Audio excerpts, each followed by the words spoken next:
Welcome to Triple Roast.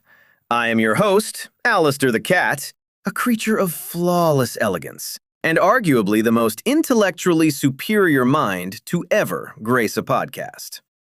This show is the only place where we invite the world's biggest A-listers, just to prove, well, that they're nothing but a walking punchline. And I'm Sparky, the husky with literally zero chill. Guys, wait! Why is our guest wearing black pajamas with pointy ears?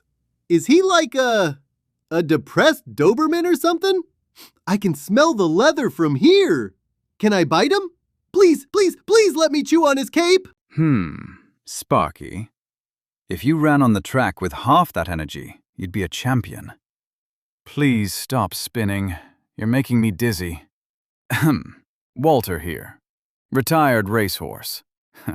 I'm trying to type on this keyboard with my hooves right now. And today's guest has a net worth big enough to buy his entire city, fix the infrastructure.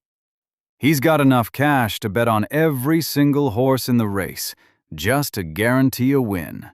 But no, he'd rather blow it on a Halloween costume. The math just ain't mathin'. You know, tech billionaires these days are just, absolutely nauseating. One's obsessed with buying Mars. Another wants to put microchips in people's brains. Honestly, it's all just so cliché. No class. If I had their billions, I'd buy the whole internet for one reason. To scrub every single cute cat video that makes us look weak. Humans should tremble before our claws, not go, "Aw, kawaii." Pathetic. Our guest today is trapped in the triple roast. A trust fund baby going through the absolute worst delayed teenage angst in history. A grown man who refuses therapy and instead wanders the streets at night. In a costume.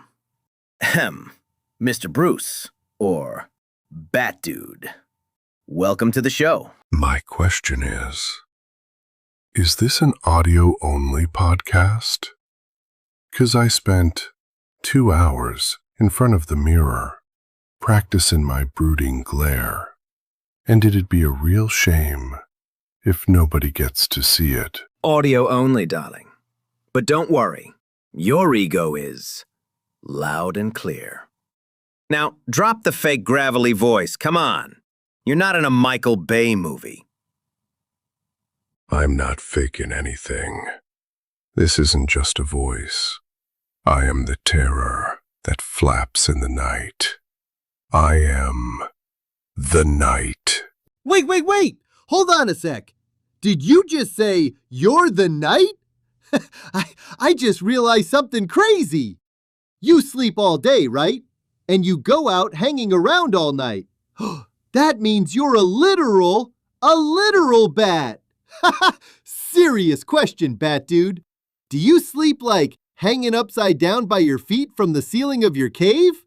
Does all the blood just rush to your head? Is that why you're always so cranky?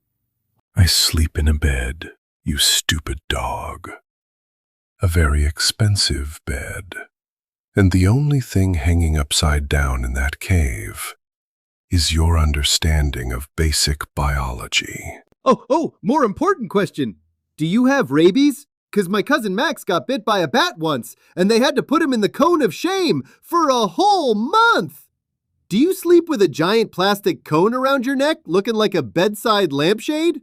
I do not look like a lampshade, you furry little maniac. I do not receive battlefield equipment from a veterinarian. This is tactical armor. It was designed to strike fear into criminals, not make me turn sideways every time I enter a room, like a couch being moved into an apartment. And hey, by the way, Bat Dude, speaking of caves and infections, there's this conspiracy theory I heard from a golden retriever at the dog park and I need facts. Were you patient zero back in 2020? Come clean! Did you intentionally spread the virus in Gotham just to force a lockdown so you could beat up criminals in empty streets without dealing with rush hour traffic? And more importantly, did you get the vaccine? Or does the Dark Knight cry when he sees a needle? This proves your IQ is lower than the guano in my cave. First, I use the bat as a symbol. I am not a biological bat. Second, I don't spread diseases.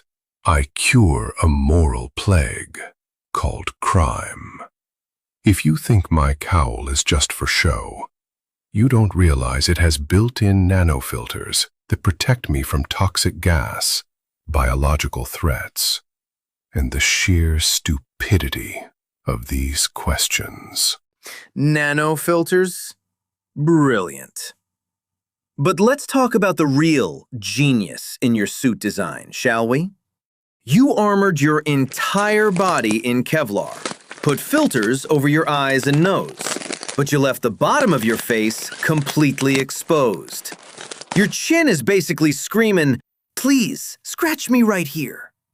Trust me, one swipe from my perfectly sharpened claws on that exposed chin, and the Gotham legend ends. They'd have to rename you the Tetanus Knight. My chin is exposed because fear needs a signature. The mask gives them the nightmare, but the chin lets them know it was me. Leaving your chin exposed isn't your worst crime, Mr. Bruce. Let's put the cosplay aside for a second and talk about your glaring labor law violations. Your butler, Alfred, the guy looks like he's been serving your family since the Victorian era. Why hasn't he been allowed to retire yet? Where is his 401k? What you're doing is legally classified as elder abuse.